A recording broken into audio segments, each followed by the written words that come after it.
안녕하세요. 오늘 저희는 청취자분께서 보내주신 자료, 바로 그 생명의 길, 복민교회 조항진 목사님의 수요 성경 공부 내용을 좀 깊이 들여다보려고 합니다. 레위기 총정리 강의랑 그 뒤에 나눔 내용인데요. 레위기 하면 다들 좀 어렵다, 딱딱하다 생각하시잖아요. 네, 맞아요. 레위기, 정말 만만치 않은 책이죠. 그렇죠. 근데 이 자료들을 보니까 이게 그냥 율법 모음집이 아니라 어쩌면 관계와 정의에 대한 어떤 청사진? 그런 게 아닐까 싶더라고요. 한번 제대로 파헤쳐 보죠. 네, 좋습니다. 보내주신 자료들을 쭉 보니까 확실히 단순한 고대 규정집 그 이상이더라고요. 오늘 이걸 통해서 레위기가 말하는 거룩한 삶, 또 하나님과의 관계 회복, 심지어는 뭐랄까 사회정의까지 어떻게 연결되는지, 그리고 이게 또 예수님이랑 어떻게 이어지는지 그런 걸 좀 살펴보면 좋을 것 같아요. 특히 그 나눔 시간에 나온 얘기들은 정말 실제적인 고민들이 엿보여서요.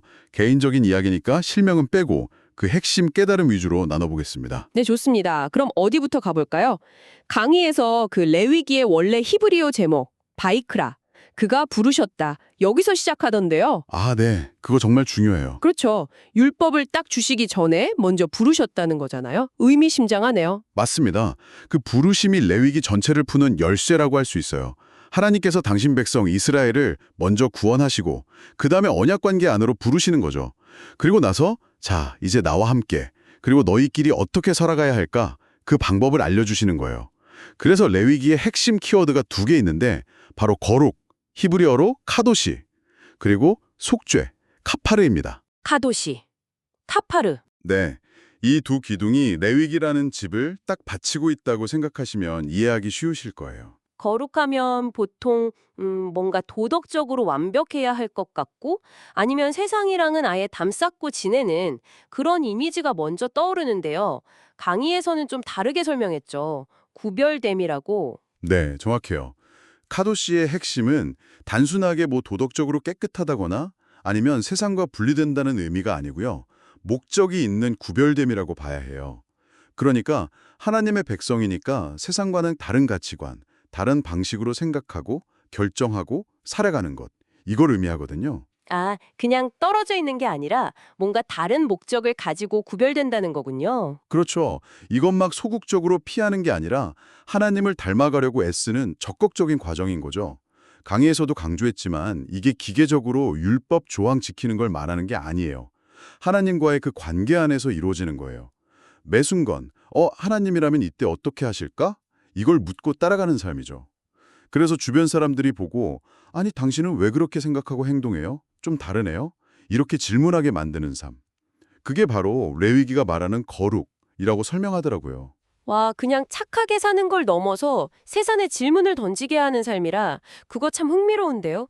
그럼 속죄는 왜 그렇게 중요하게 다뤄질까요? 5대 제사가 그 방법이라고 하셨는데 종류가 많아서 좀 복잡하게 느껴지기도 했어요. 아무래도 죄가 있는 인간이 거룩하신 하나님께 나아가려면 그 죄 문제가 해결되어야 하잖아요. 아, 그쵸. 그래서 제시된 해결책이 바로 제사였고 특히 피 흘림을 통한 대속, 그러니까 대신 값을 치르는 거였죠. 근데 이 5대 제사, 번제, 소제, 화목제, 속죄제, 속건제 이걸 그냥 목록으로만 보면 좀 어렵고요. 그 안에 담긴 원리를 파악하는 게 중요해요. 자료에서도 강조하듯이 이 제사들은 우리 삶의 모든 영역에서 하나님과 어떻게 관계를 맺어야 하는지 그걸 보여주는 거예요. 아, 그러니까 제사마다 다 다른 상황, 다른 목적이 있었군요. 그렇습니다. 예를 들면 번제는 나 자신 전부를 드리는 완전한 헌신, 소제는 일상의 성실함, 감사, 화목제는 하나님 그리고 이웃과의 평화 나눔 이런 걸 상징하고요. 속죄제나 속건제는 우리가 알게 모르게 짓는 죄들 있잖아요. 그런 것들까지 다루면서 넘어져도 다시 하나님께 돌아와서 관계를 회복할 길을 열어두셨다는 걸 보여주는 거죠. 관계 회복의 길이군요. 네. 근데 여기서 정말 놀라운 통찰이 하나 있었어요. 강의에서도 지적했는데 가난한 사람들은 비싼 동물이 없어도 괜찮았다는 거예요. 고운 가루 같은 좀 저렴한 제물로도 속죄제를 드릴 수 있게 하셨어요. 아, 정말요? 그건 몰랐네요. 이게 뭘 의미하냐면 속죄의 능력이 제물 자체의 어떤 물질적인 가치에 있는 게 아니라 용서하시는 하나님, 그분의 은혜와 자비에 있다는 걸 아주 명확하게 보여주는 거죠. 와, 그건 정말 하나님의 배려가 느껴지네요. 그렇죠. 결국 이 모든 제사는 나중에 오실 예수 그리스도, 그분의 단 한 번의 완벽한 희생, 그 십자가를 미리 보여주는 어떤 그림자 역할을 했다. 이렇게 볼 수 있는 겁니다. 제사 이야기만 들어도 레위기가 좀 다르게 다가오네요. 근데 청취자분께서도 지적하셨지만 그 음식 규정이나 질병, 유출병 같은 정결 규례들 있잖아요. 네네. 이건 현대 시각으로 보면 진짜 이해하기 어렵고 어떻게 보면 좀 차별적으로 보일 수도 있고요. 나눔 시간에도 이 부분이 처음엔 가장 이해하기 힘들었다는 이야기가 나왔었어요. 네, 맞아요. 그 부분이 참 오해하기 쉬운 지점이죠. 하지만 강의 내용이랑 또 나눔 시간에 나온 이야기들을 종합해 보면요. 이 정결 규례의 핵심 목적은 위생 문제나 뭐 도덕적인 판단 이런 거라기보다는 다른 데 있었어요. 첫째는 이스라엘 백성을 주변의 다른 문화와 구별해서 그들의 정체성을 지키게 하려는 거였고, 둘째는 생명과 거룩함의 상징인 성소를 죽음이나 어떤 부정함과 관련된 것들로부터 보호하려는 목적이 있었죠. 구별과 보호군요? 네. 그런데 여기서 정말 혁명적인 해석이 나오더라고요. 나눔 시간에 한 참여자분이 이걸 강조하셨는데, 부정하다는 판정이 무슨 낙인이나 저주가 아니라는 거예요. 오히려 그 상태에 있는 사람, 예를 들어 아기를 낳은 산모나 병에 걸린 사람, 이런 사람들을 공동체가 함부로 대하지 못하게 하고 또 회복될 때까지 안전하게 쉴 수 있도록 보호하고 배려하는 장치였다는 관점이에요. 보호하고 배려하는 장치요? 네.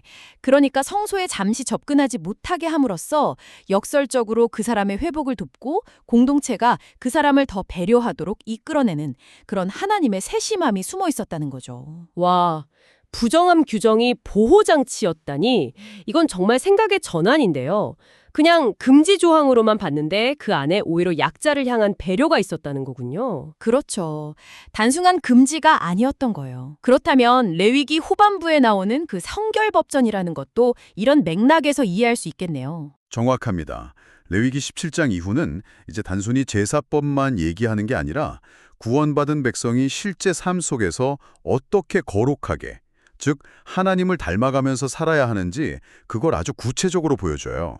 핵심은 순종인데 이 순종이 그냥 마음으로만 하는 게 아니라 이웃을 사랑하고 사회적인 공의를 실천하는 걸로 나타나는 거죠. 구체적인 실천으로요? 네. 예를 들어 레위기 19장을 보면요. 10계명의 정신을 일상생활에 그대로 적용해요. 부모 공경하고 안식일 지키는 건 기본이고 가난한 사람들을 위해서 추수할 때 반모퉁이를 남겨둬라. 품삯을 제때 줘라. 공정한 저울을 써라. 아주 구체적인 지침들이 나오거든요. 아, 정말 생활 밀착형이네요. 그렇죠. 거룩함이라는 게 그냥 개인적인 경건생활에만 머무는 게 아니라 공동체 안에서 정의롭게 살아가는 모습으로 표현된다는 걸 보여주는 거죠. 안식년하고 희난제도에 대한 설명도 되게 인상 깊었어요. 그냥 쉬는 게 아니었더라고요. 네, 훨씬 더 급진적인 개념이죠. 7년마다 땅을 쉬게 하는 안식년은 일단 모든 것의 주인이 하나님이심을 인정하고 자연의 리듬을 존중하는 거였고요.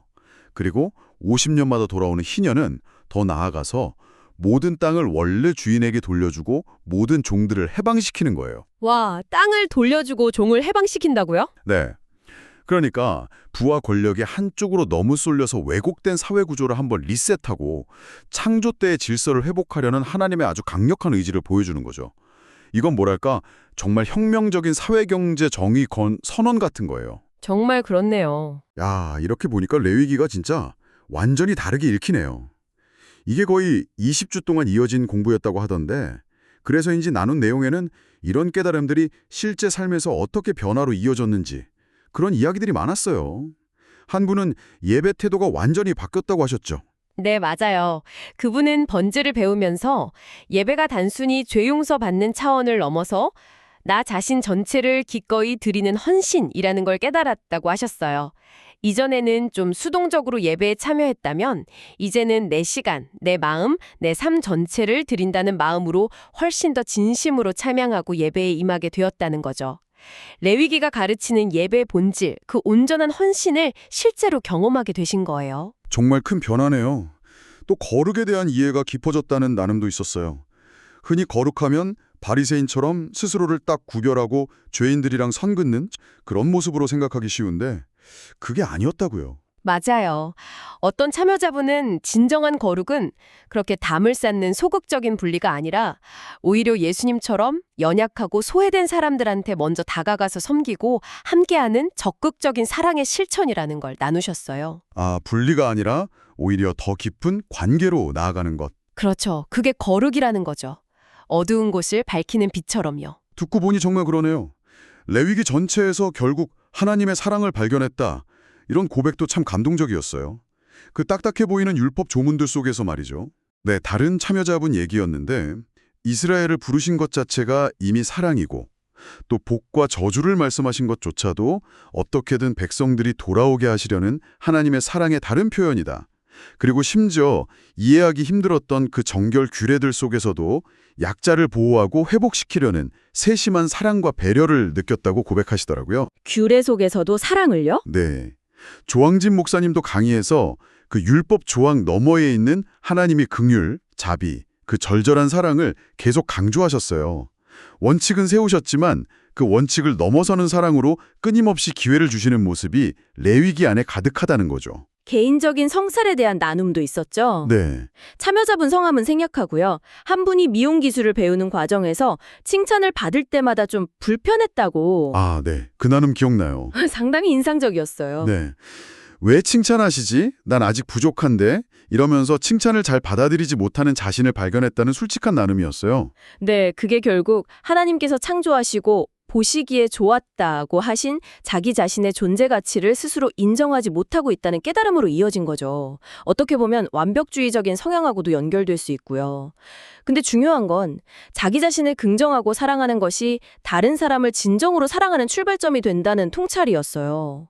그래서 칭찬을 감사함으로 받는 연습, 또 스스로를 축복하는 연습이 필요하겠다. 그러면서 사랑의 마음을 구했다는 아주 진솔한 고백이었죠. 레위기 공부가 이렇게 깊은 자기 성찰로까지 이어질 수 있다는 게 참 놀랍네요. 네, 저도 그 부분이 참 인상 깊었습니다. 자, 오늘 생명의 팁, 복민교회 조항진 목사님의 레위기 강의와 나눔 사료들을 통해서 정말 레위기를 새롭게 만난 기분입니다. 어렵고 멀게만 느껴졌던 이 책이 사실은 하나님과의 깊은 관계, 또 이웃과의 정의로운 관계, 그리고 거룩한 삶의 아주 실제적인 방식에 대한 풍성한 지혜와 따뜻한 사랑을 담고 있다는 것을 확인하는 시간이었네요. 네. 핵심을 다시 한번 정리해보자면요. 오늘 살펴본 자료들을 통해서 우리는 레위기가 첫째, 단순한 분리가 아니라 세상 속에서 하나님을 드러내는 목적 있는 구별됨으로써의 거룩. 둘째, 값비싼 재물이 아니라 하나님의 은혜에 기반하고 예수님 안에서 완성된 속죄. 셋째, 어떤 낙인이 아니라 약자를 보호하고 회복시키는 장치로서의 정결규례. 그리고 넷째, 개인적인 경건을 넘어서 이웃사랑과 사회적 공의를 실천하는 구체적인 삶의 방식을 가르쳐준다는 것을 발견했습니다. 4가지 핵심이네요. 네. 그리고 이 모든 것의 바탕에는 우리를 향한 하나님의 그 끊임없는 사랑과 회복의 열망이 흐르고 있다는 거죠. 마지막으로 오늘 탐구를 마무리하면서 청취자분과 함께 던져볼 질문은 이것인 것 같습니다. 강의에서도 강조되었듯이 하나님은 이스라엘을 노예 상태에서 해방시키신 후에 율법을 주셨다는 점이에요. 순서가 중요하죠. 네. 그러니까 율법은 구원의 조건이 아니라 이미 구원받은 백성이 그 자유 안에서 하나님과 복된 관계를 누리면서 살아가는 가이드라인이었다는 거죠. 맞습니다. 구원받았기 때문에 감사함으로 기쁨으로 그 길을 따라가는 것이죠. 그렇다면 오늘날 우리는 레위기에 제산한 정결규례를 문자 그대로 지키지는 않잖아요. 그렇죠. 하지만 그 안에 담겨있는 정신, 즉 우리를 죄와 절망에서 건져내서 회복시키시는 하나님의 그 사랑, 그리고 이웃과 공동체를 향한 어떤 급진적인 정의와 배려의 정신, 이것을 어떻게 우리 삶의 자리에서 거룩한 구별됨으로 살아낼 수 있을까? 이게 질문인 것 같아요.